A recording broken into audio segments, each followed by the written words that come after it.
On reçoit plusieurs candidatures et ce, de partout dans le monde. On a remarqué cependant certaines différences entre les profils et les tâches ici chez Momentum Technologies.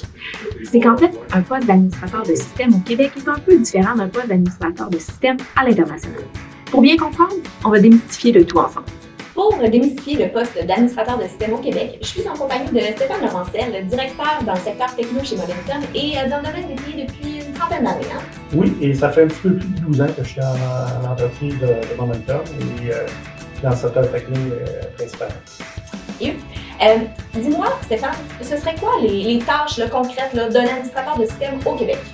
L'administrateur de système au Québec va faire beaucoup d'analyses en lien avec la résolution de problèmes. L'exploitation des différents systèmes informatiques ou systèmes d'exploitation. Et il va également faire la migration, mise à niveau du système. OK. Puis, dis-moi concrètement, nos clients, qu'est-ce qu'ils recherchent d'un administrateur de système?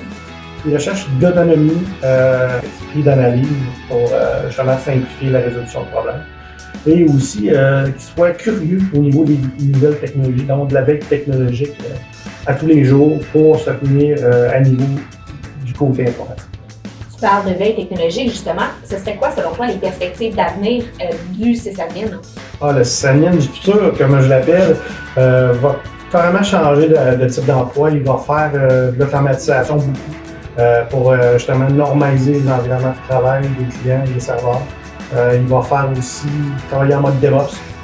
Pourquoi? Parce qu'il va avoir à travailler avec les différents clouds aussi. Donc, quand on s'en va vers le cloud, on fait beaucoup de microservices, d'où l'avenue du mode DevOps ou DevSecOps. Merci beaucoup, Stéphane, de nous avoir éclairé sur le profil d'administrateur de système au Québec. Ça fait mon plaisir. Merci. Pour continuer à démystifier le poste d'administrateur de système, je suis en compagnie de Cédric Yomba, administrateur de système chez Momentum et dans le domaine des TI depuis une dizaine d'années. Oui, bonjour, je suis Cédric Yomba, j'ai plus pratiquement 10 années en tant qu'administrateur système et plus particulièrement, je suis à une année à Momentum Technologies. Merveilleux.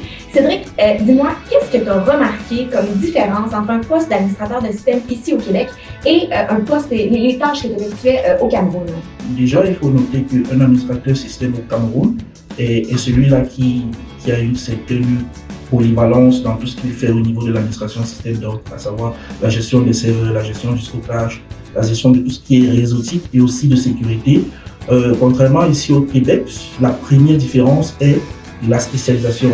C'est-à-dire un administrateur système ici au Québec, forcément, ne fera pas tout ce qu'un administrateur système fait au Cameroun et il sera plus spécialisé dans son domaine en fonction aussi de son mandat. C'est-à-dire il pourra être positionné uniquement en gestion des serveurs Windows ou gestion de serveurs Linux ou dans la gestion du réseau. Donc c'est plus ce volet de spécialisation que j'ai rencontré ici au Québec. Polyvalence versus spécialisation. Okay. Et dis-moi, Cédric, quel conseil est-ce que tu donnerais à quelqu'un de l'international qui souhaite postuler sur un poste d'administrateur de système pour le Québec?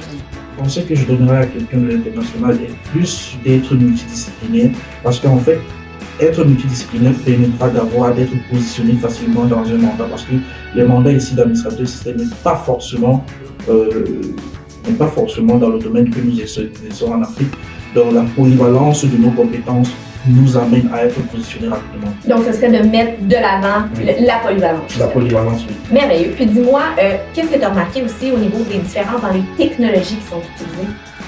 Il n'y a pas une grande différence. Tout dépend en fait des technologies utilisées ici. Tout dépend du client. En fait, nous pouvons avoir un client qui utilise à 50% des serveurs sur Windows et à 50% des serveurs sur Linux. Tout dépend du besoin du client. Mais tout ce que je sais, c'est que nous sommes dans un environnement ici à Québec interopérable, c'est-à-dire nous avons plusieurs technologies qui cohabitent ensemble en fonction du client. C'est vraiment intéressant. Merci Cédric de nous avoir aidé à démystifier le poste d'administrateur de système. Merci.